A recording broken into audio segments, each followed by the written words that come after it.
allows me to come back to Ashland and help with conservation programs. And so that's also why I'm here today.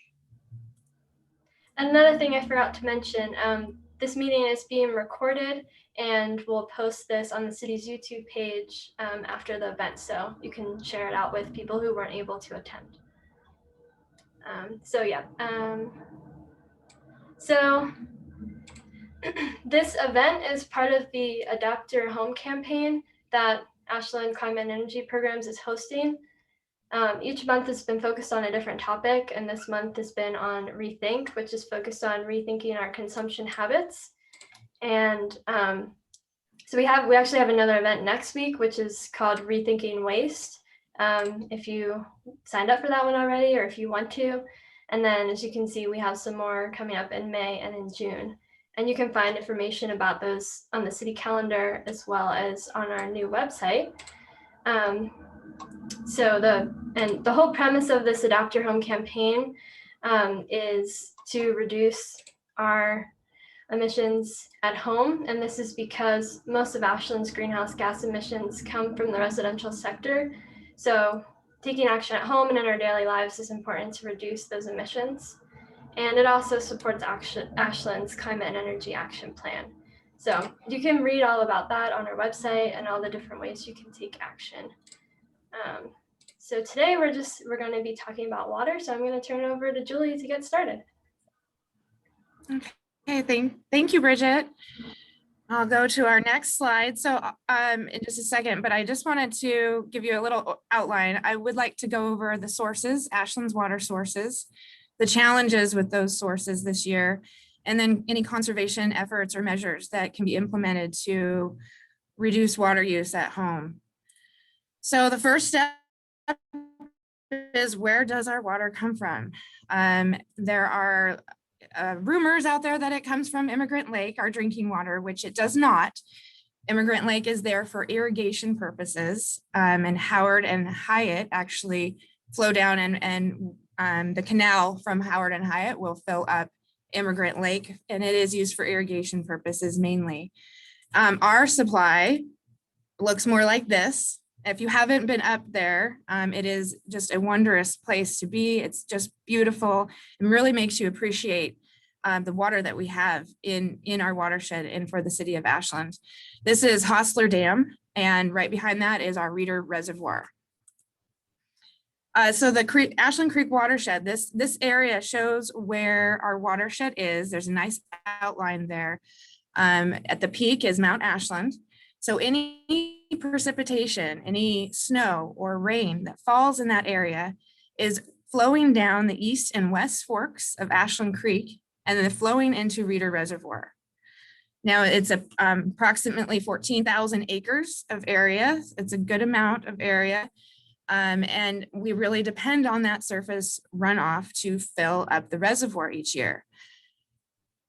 This is another shot of the reservoir from an aerial view. It looks like it's full, and it's, when you see water coming over the fall like that, it just means that it's spilling and has nowhere else to go. So we are spilling into east and west fork Ashland Creek.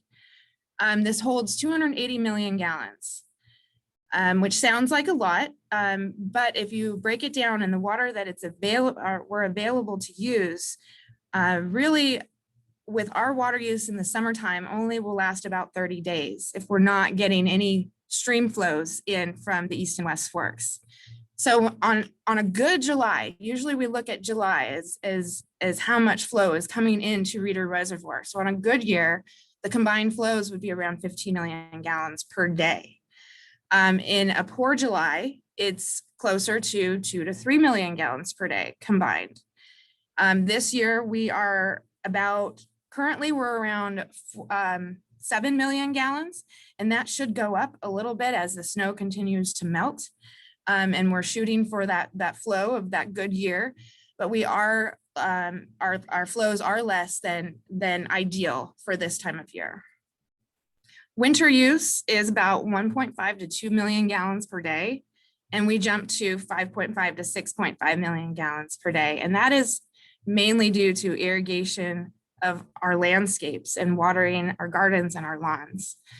And then any other outdoor activities that you participate in and filling pools and such. Now we have minimal aquifer storage in our watershed, and there's been multiple studies, but really we rely on that snowpack. And so if we don't have the snowpack, that's really a way of storage for the summertime months.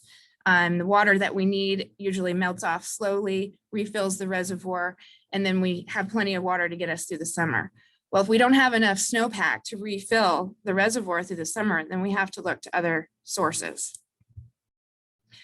This is showing the snow water equivalent for Big Red Mountain. It's very close to Mount Ashland. This is where we get a lot of our data and our snowpack data.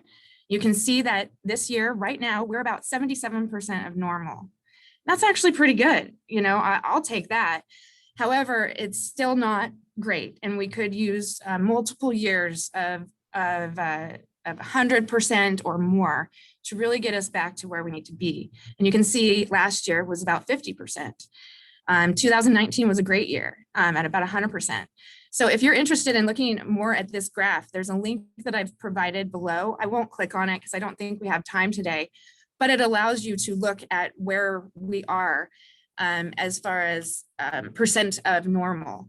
The green line on this graph is the median of snow water equivalent, so like basically the average. And the black line is 2021. So we're not quite at the median. And of course, that blue line at the top is our maximum. That's really where we want to be closer to.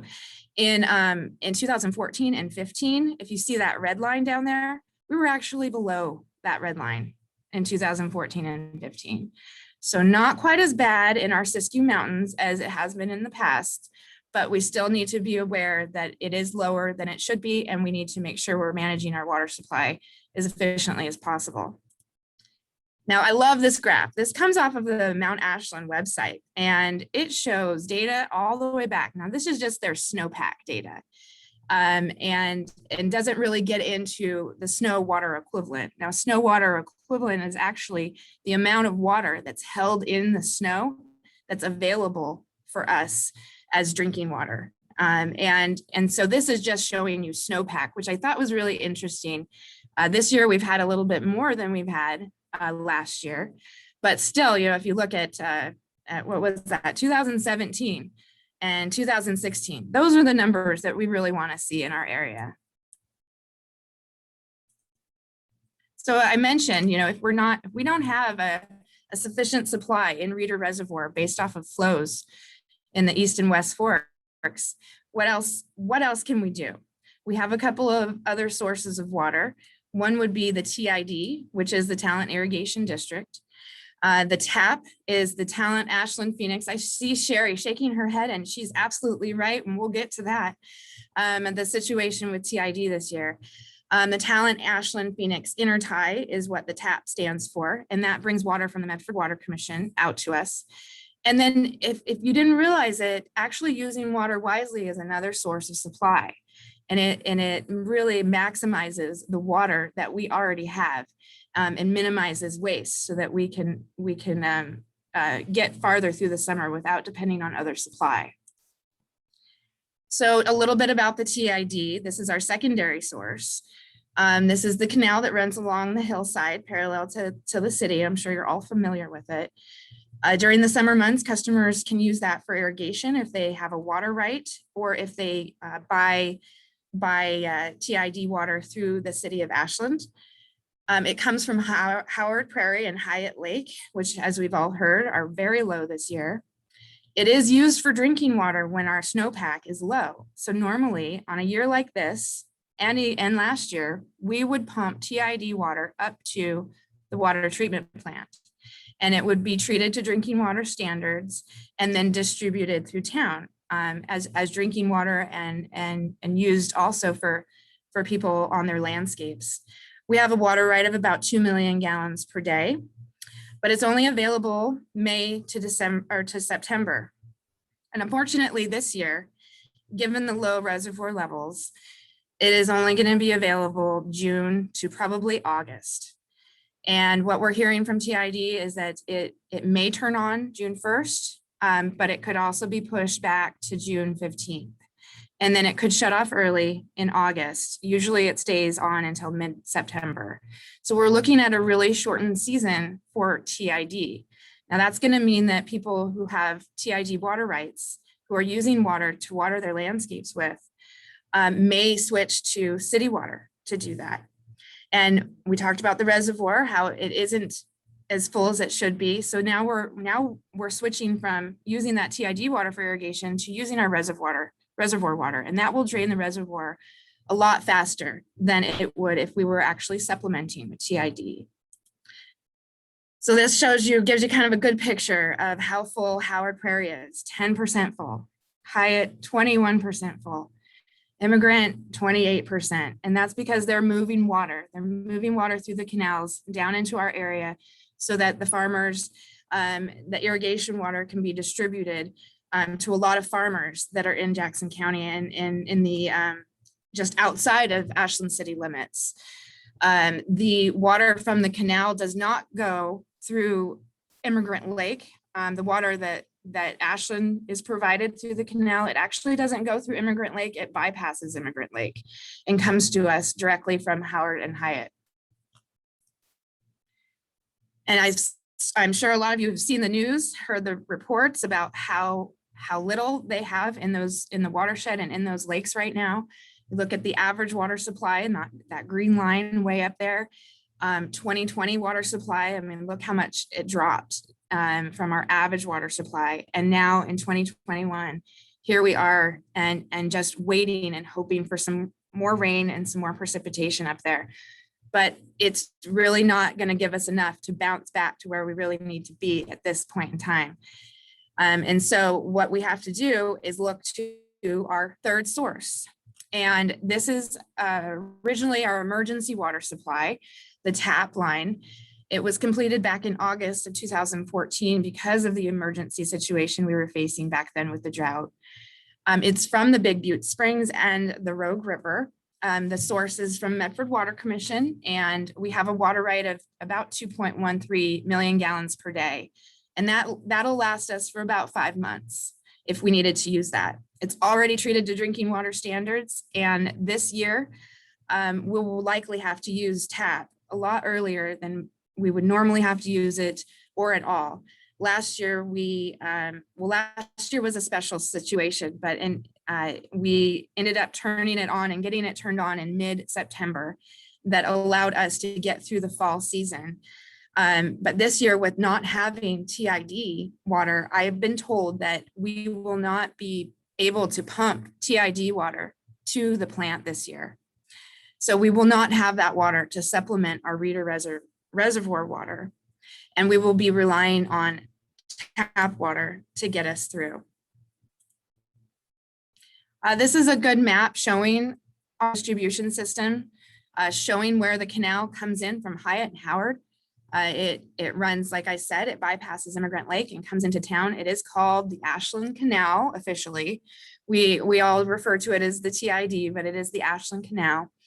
And you see our reservoirs, the water treatment plant there, Reeder Reservoir up protected in the mountains. And then you have the tap line that comes right into town.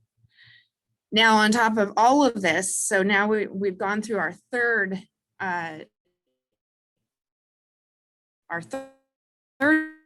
source. Now, what if, all of those things aren't enough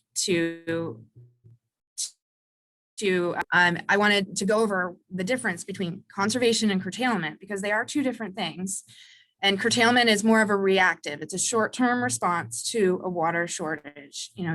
Right now you can take shorter showers. You can water your landscapes less. There's all kinds of ways that you can cut back. But conservation is really a very long-term reduction strategy. So upgrading your plumbing fixtures, retrofitting your landscape to drought-tolerant landscape. Those things are long-term water reduction strategies. And so then when we have years like we're having this year, the drought won't be as impactful on us because we've already taken the steps to ensure that we're using water as efficiently as we can. And I like this quote: water conservation involves doing more with less, not going without. I think that's very important for people to remember, that when we get into these droughts, it doesn't mean you have to stop using water altogether.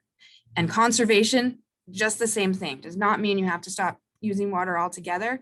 It's just finding ways to use it as responsibly and as efficiently as we can. And so because of all that situation, the City of Ashland has a very robust water conservation program and has a lot of resources to offer, including our irrigation evaluations, our lawn replacement program, the smart irrigation controller rebate.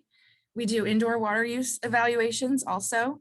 We have rebates for toilets and washing machines. We give away shower heads and aerators and soil moisture meters. Those can be picked up at the Public Works Department. You'd have to call ahead to get those right now since they are closed. But again, those giveaways, it's free. They're free, and it's going to reduce your water use by more than you realize. We also have a lot of public outreach, things like this, like we're doing with the public. We have gray water education and several presentations about that. So if anyone's interested in gray water, they can feel free to reach out to me for more information. And we have our WaterWise landscaping website. If you're not familiar with that, I will go over that in just a minute.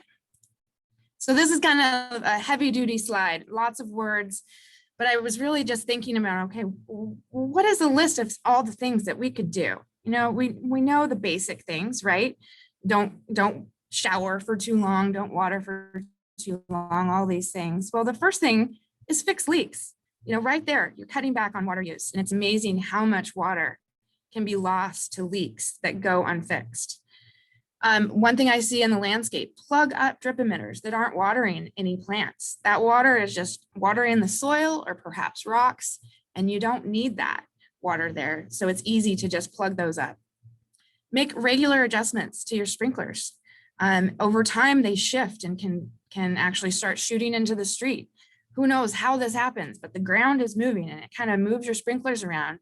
And so it can get to a point where you need to go out and just do a little bit of maintenance and make sure that everything is getting water that's supposed to be getting water and not the street and the sidewalk.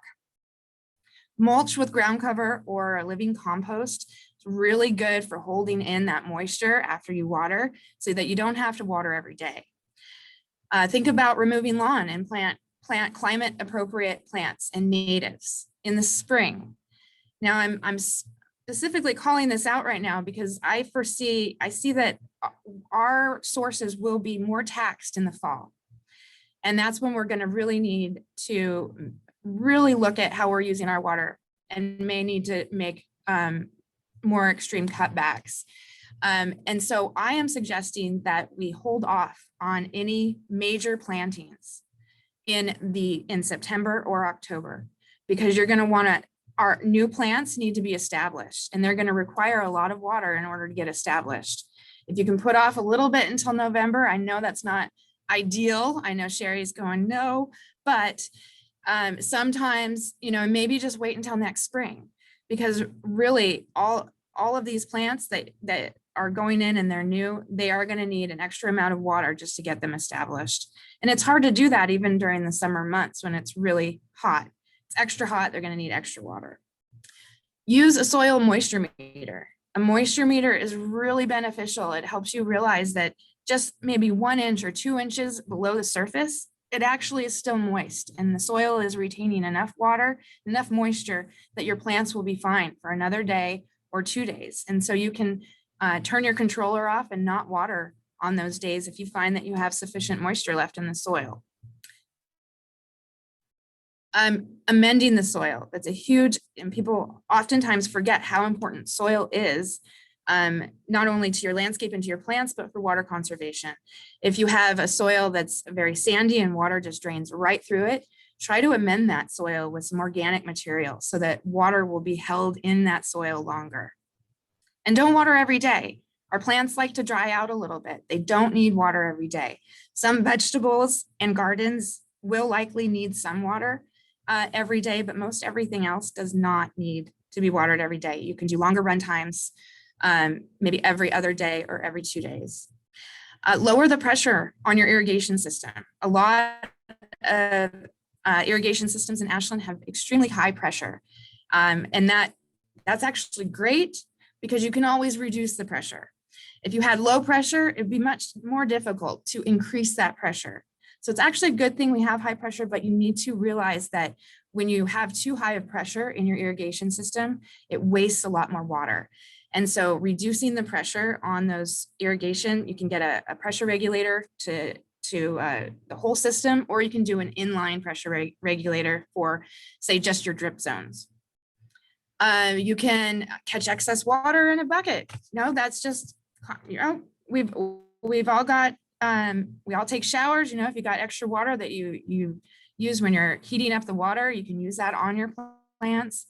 Again, use gray water for tree watering. I don't suggest using gray water for much more than that. It typically doesn't produce enough to water your entire garden or your landscape. So I would focus that on your trees, your fruit trees, and plants in your landscape that you really want to keep. Read your meter. Reading your meter can give you a whole nother picture of how you're using water. It gives you an idea of how much water did I use when I turned on my irrigation this morning.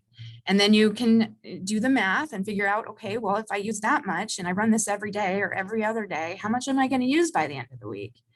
And it really puts it into perspective. Replace your old toilets. Toilets these days, the new toilets, they work so well, and you can really reduce, and I'll get to that slide, but that shows how much you can reduce just by replacing your old toilet. Request those free low flow shower heads and those aerators. Again, that can reduce usage. And then schedule a sprinkler evaluation. We will be scheduling that. You can reach out to me, or you can reach out to the city of Ashland and they'll get in touch with me to get something like that scheduled for you. So sorry about this long slide with lots of nice lists, but I thought that was a good summary of some of the things that I thought would be helpful this summer. So speaking of the irrigation evaluation, this is basically what we do. We do a zone by zone evaluation, a catch can test if it's necessary. We take a look at your soil type, the plant types, the sprinkler application, and the pressure. I missed that, but we do look at your pressure.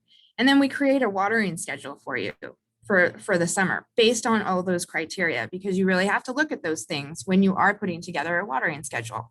And every site is going to be different. But we do have a general schedule to go off of. This is a starting point. This is based off of weather data over the past 10 years. So this gives a good average of water needs for a lawn every 2 weeks through the summer months. Now, if you are watering using the same type of sprinklers that you're using to water your lawn and you're using that on shrubs, generally you can reduce this amount of time where it says standard spray heads total in the center. Say in July, it says 68 minutes. Well, if you have those same sprinklers on shrubs, you can pretty much cut that in half or even more. And you'll give your plants the right amount of water they need. They don't need to be watered the same amount of time as the lawn. And I have them here. A lawn is 100% of this evapotranspiration, this ET here. This is what lawn needs per week. Vegetables are about 75% of that.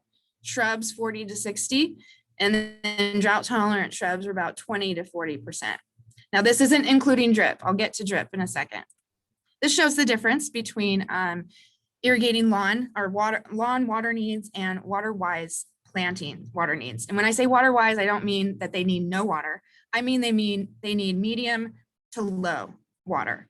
And you can see the difference of how much it goes down just by replacing your lawn with new climate appropriate plants.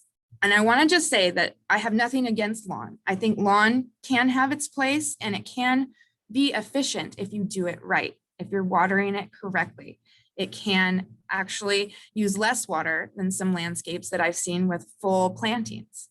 So I just want you to know that if you have a lawn, it's okay. But I'm here to help you understand how to water that lawn as efficiently as you can. Here's a basic guide for drip irrigation. This was based off of 40%, so water-wise shrubs or plants that are in shade. This is about how much water those plants are going to need throughout the summer months. Now, if you have high volume drip, and when I say high volume, I'm talking about micro sprays or even soaker hoses, anything that's not a drip emitter. So if that has a higher flow rate, so it doesn't need as much time as your lower volume small drip emitters. So most systems I've found are in between the high volume drip and the low volume drip. But this is just a starting point. Every landscape's different, every system is different, and every drip system is different. So when you're looking at this or using this schedule, just use it as a starting point and then start to monitor your plants as you're doing that. I also want to point out the seasonal adjust column. That can be really handy, and it makes it a lot easier for changing your program. So if you've set your controller to 204 minutes for watering in July, well, you can go to your percent adjust feature on your controller if you have it and turn it down to 60%, because that's where we are right now. We're in May, so 60 to 70%. And then you slowly add more percentage of watering to that until you get back up to 100%. And if you have us out for an irrigation evaluation, I can look at your controller and help you figure out how this works, or if you even have that option. So with water-wise scheduling, so really important. And what I've found is that most of the reduction in water use comes down to the scheduling. And when I'm helping folks schedule their controllers, I really see a huge decrease. I've seen up to 60% decrease in water use, and they still have a healthy landscape after the reduction. Make changes to your schedule every couple of weeks, like that chart said. Use that local evapotranspiration data that I have included in that chart. Water every other day in most cases, we talked about that. Turn off sprinklers when it rains. Just kind of common sense. Utilize the rain as much as you can when we get it. And I'm hoping that we get it this weekend. We've got some chance of rain and chance of snow in the higher elevations. So we'll just keep crossing our fingers. You can also update to a new smart controller. And those smart controllers take in all those factors that I was talking about earlier, the soil, the type of sprinklers you have, the type of plants that you have, the pressure. Do you have a slope on your property? So you can program all those things into your controller, and then it takes weather data and creates a watering schedule for you. So like I mentioned, we have a lawn replacement program and we have a smart controller program. There's a lot of smart controller variations out there. A lot of them you can actually operate from your phone these days, which is handy. Especially a lot more of our work and our everyday lives have been using our phones. This landscape is just one of my favorite conversions. It just really gives you a good idea of what you can do to your landscape and use less water.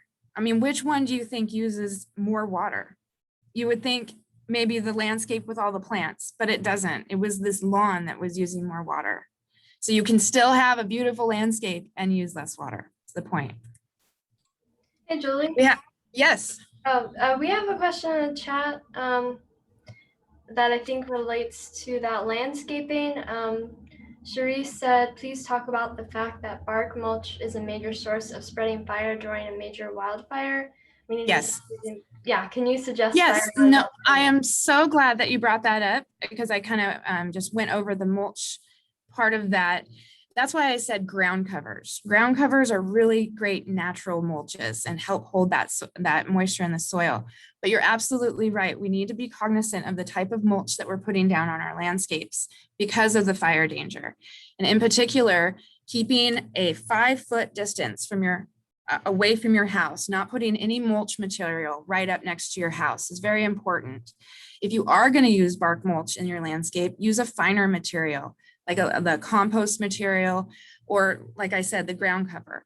Try to stay away from big chunk bark and bark chips.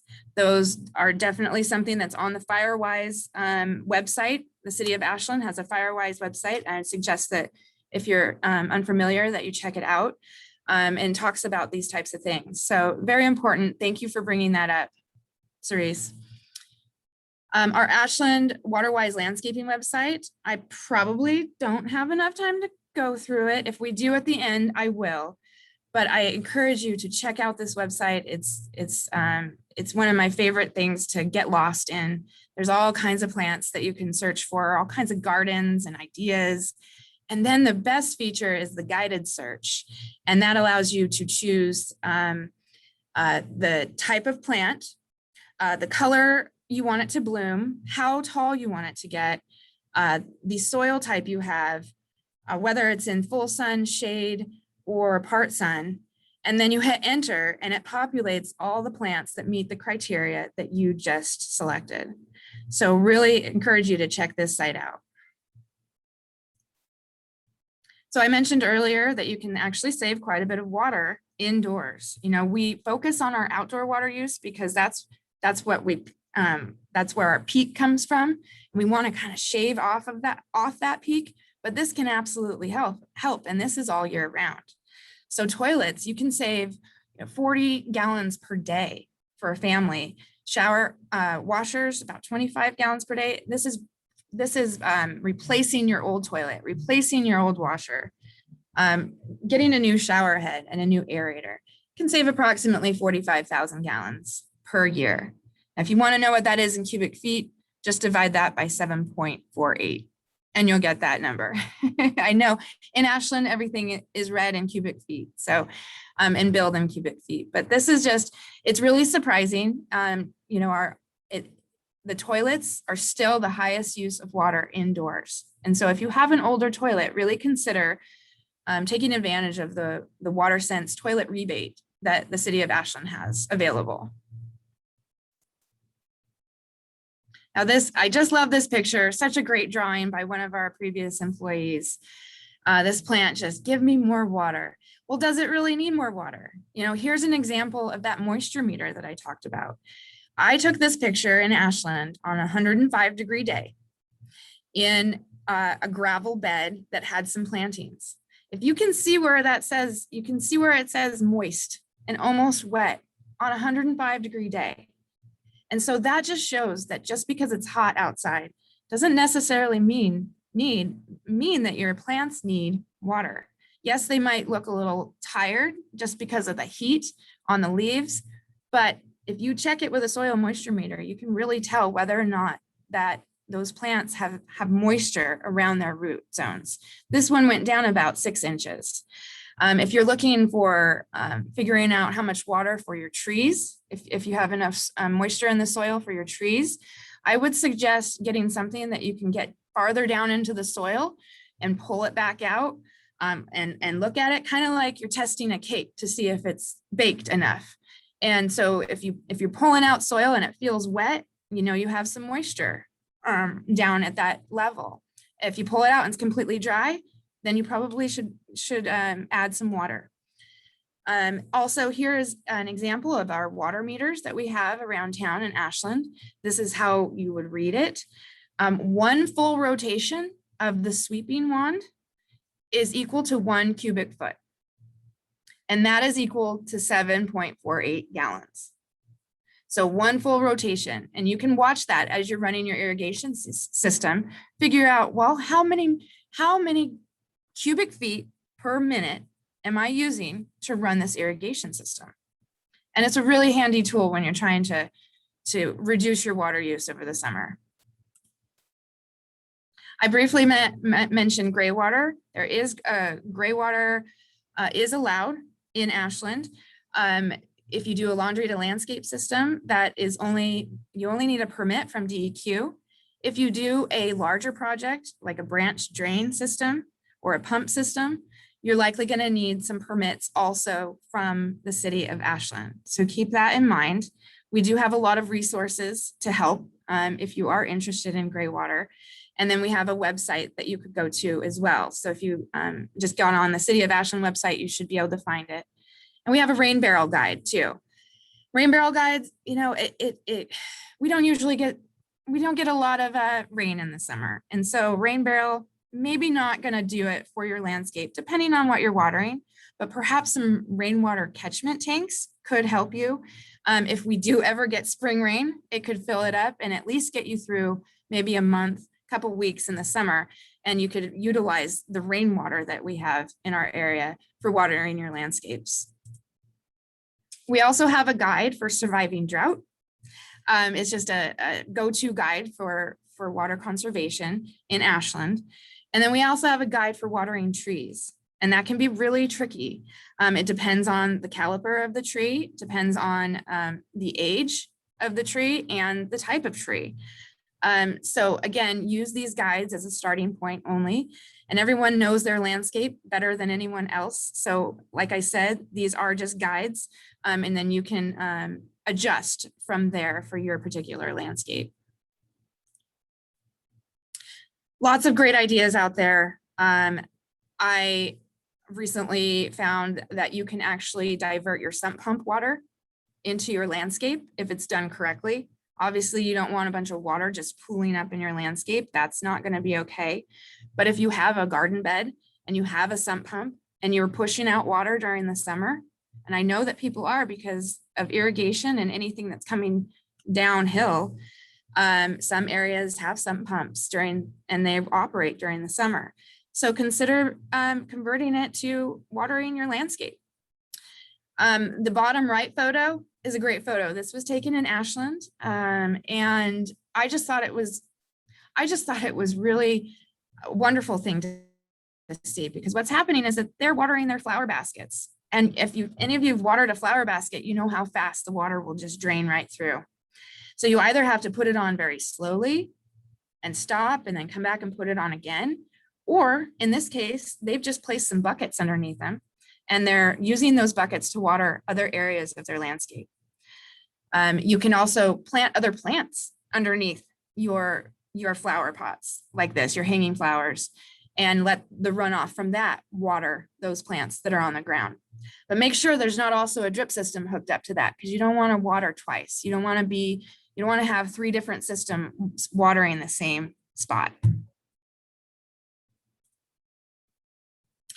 So Ashland's water use statistics, we have actually reduced our water use throughout Ashland in the past decade, which is wonderful news. I'd like to see us get closer to about 100 gallons per day, per capita per day, but we did a huge, we did about a 15% decrease in water use over the last decade, and that is because of the residents of Ashland. Everyone seems to work together to find new ways to reduce water use through the city. And so that's a big piece of it. The other piece is that people are participating in conservation programs and taking and utilizing the opportunities that we're offering. So I encourage you to continue to do that. And this statistic, outdoor water use is over 60% of our total water use.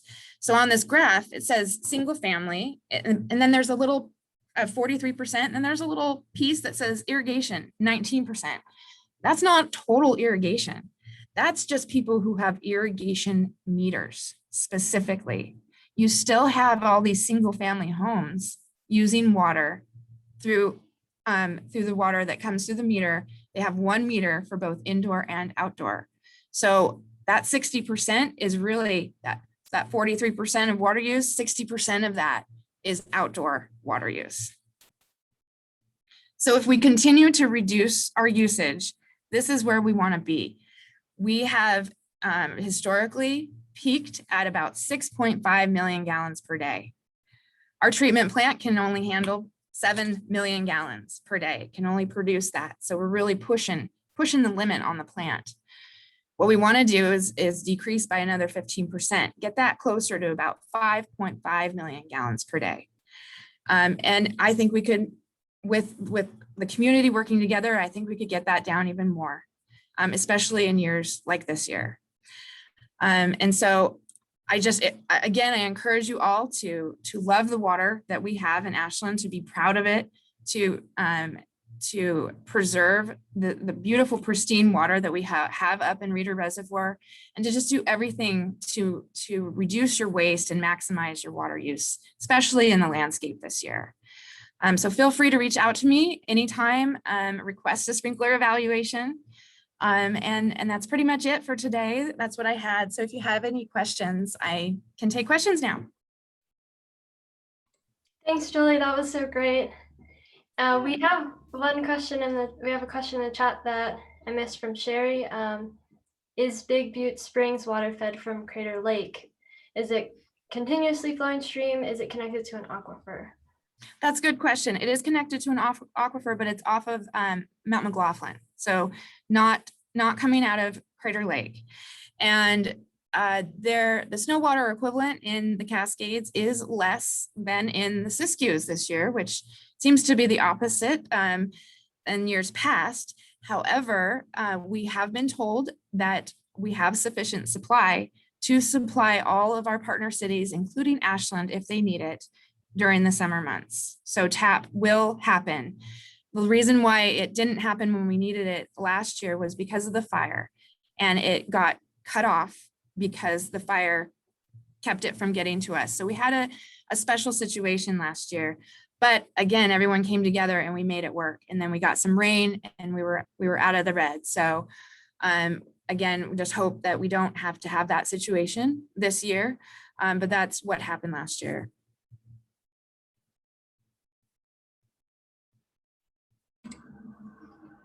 Does anyone have any other questions or for Julie or? I noticed that someone had a question, something about, can I let my lawn die this year? I would say you could. The types of lawns that we have in our area are cool season turf. So what it usually goes dormant in the summertime and comes back over the winter and the spring. However, years doing that over and over can start to harm the lawn, and you get spots, brown spots in areas that don't come back. But what I would suggest is to not completely stop watering, to do minimal watering, and I can help you with that. We can put together a schedule so that we can keep your lawn alive and give you some defensible space, because that's also important. We don't want to just let our landscapes dry up either and create more of a fire hazard. And so I think it's important to understand that you can give your lawn some water just to keep it alive and reduce water. It won't take as much as you think. The other thing I wanted to mention was that someone had mentioned whether or not the Hellman ditch and the $1 million ditch water rights, if we were going to be able to supply water to those as well. And the answer is yes. And it's specified by the water master. So those are some areas in town have other irrigation rights, and they have senior irrigation rights, and we are required to supply them with the water to meet those priorities, and it's based on date. And so whoever has the highest priority date is going to get a majority of that water downstream from our reservoir. So that's something we have to balance too. We still have to put and let out enough water into Ashland Creek to supply the people downstream who have senior water rights with water. And so that is a tough balance of providing that and using that water for our drinking water and for our water supply. There is going to be a council update on May 3rd. So tune in. It's going to be all on water and the water availability this year. And so that'll happen, I believe. I'm not sure if it's a study session or if it's a regular council meeting, but it will be on May 3rd.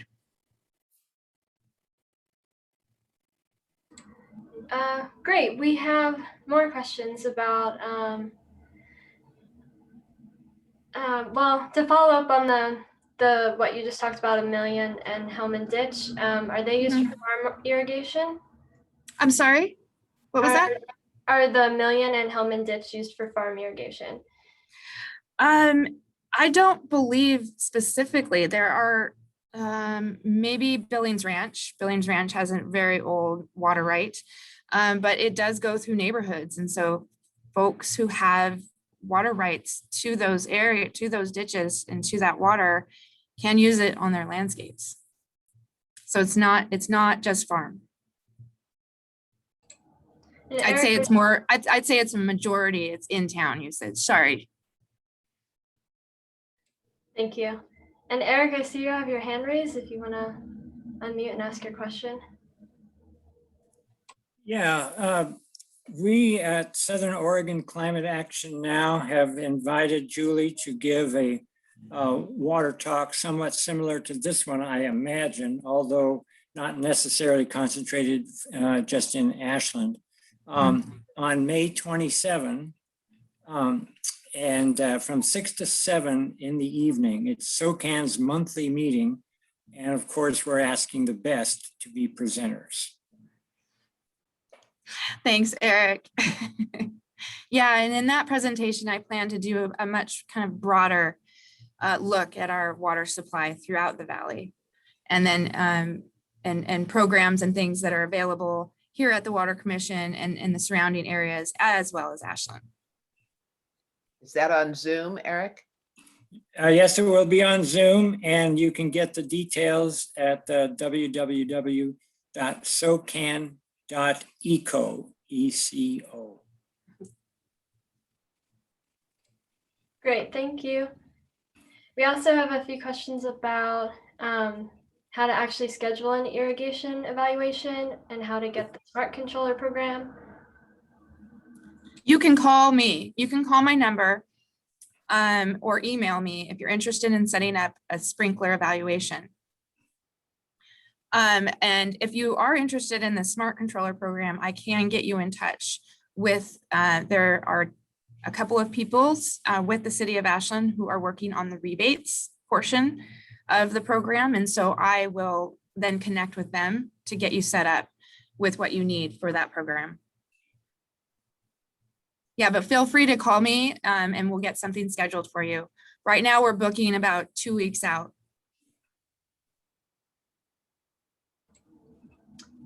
Great. And we have a question from Jim about TAP moving for ODOT. Maybe you want to unmute and expand upon that. Yeah, I'm not sure.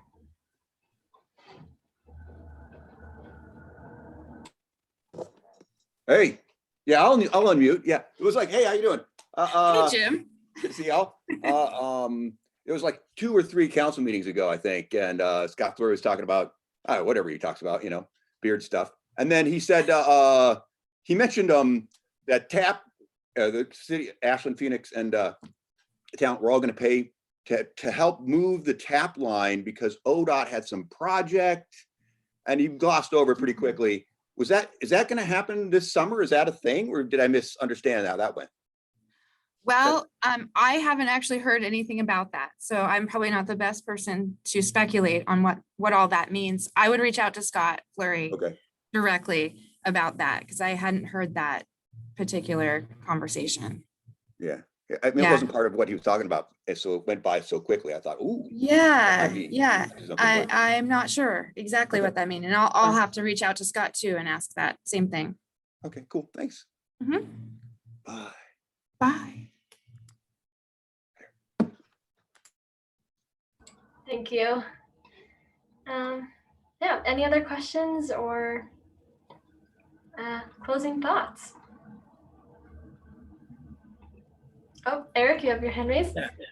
Yeah, Julie, what is the current yield of Big Butte Springs? Right now, we're just about 20 MGD, actually about 19 million gallons per day coming through pipe.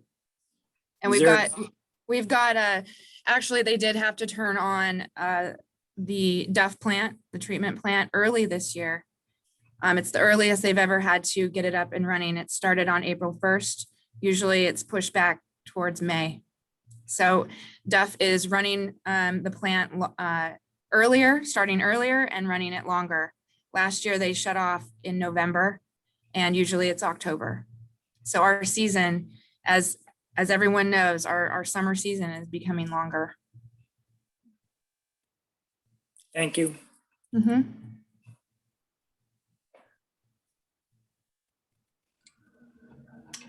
Well, no one has any other questions. I think we can get ready to wrap up.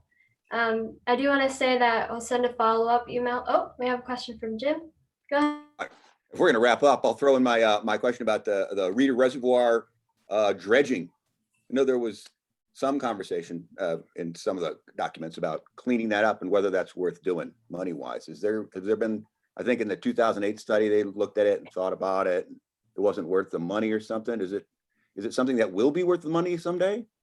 I'm sorry, I think I missed that first part of your question, Jim. What were you referring to? There's some suggestion that dredging the reservoir, under Reeser Reservoir, dredging it out was Well, I helping think- water quality and maybe Mhm. increase space, and that would be beneficial in some way. Yeah, no, and I That's think, again, I'd refer you to Scott. I think they were working on something just like that. So you can talk to Scott or even Kevin Caldwell. yeah, oh yeah. Yeah, you know Kevin. I've been talking a little, I kind of had this with Kevin a little bit, so I didn't know if there was more info. Got it. Well, I wanted to just let you know that I think I might have been wrong about that 19 million gallons. I think it's closer to 12 is what I am being told through chat right now. So right now we're running 12 MGD. Excellent. I'm sorry, that's Big Butte Springs at DEF. Sorry, Jim. No worries. We don't have that much usage in Ashland.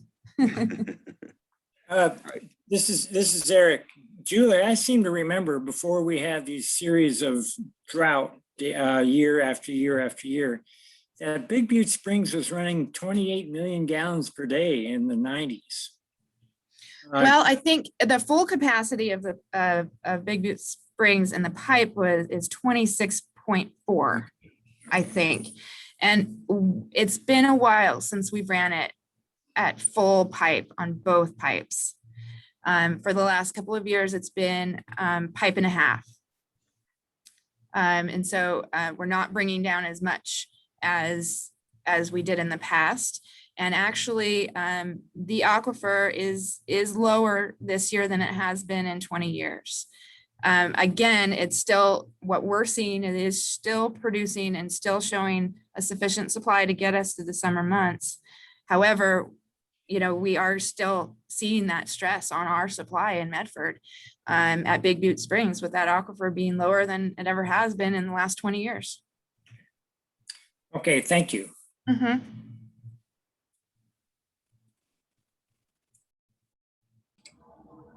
All right. I think with that, we will wrap up. And like I said, we'll send out an email with resources and the link to the recording. But yeah, just another thanks to Julie for presenting and having such a great presentation. Yeah, And my pleasure. Yeah, and happy Earth Day. Yeah, happy Earth Day, everybody. All right. Well, thank you, everybody. Have a good rest of your day. Thank you. Bye-bye. Thank you. That was great. Thanks, Eric. Well, we'll talk soon about any details for the May presentation. And Yes, I time. need to get you a snappy title. Maybe you can help me with that. Okay, yeah, all right. I'll give you a call. Okay, talk to you later. All right, Bye-bye. bye-bye.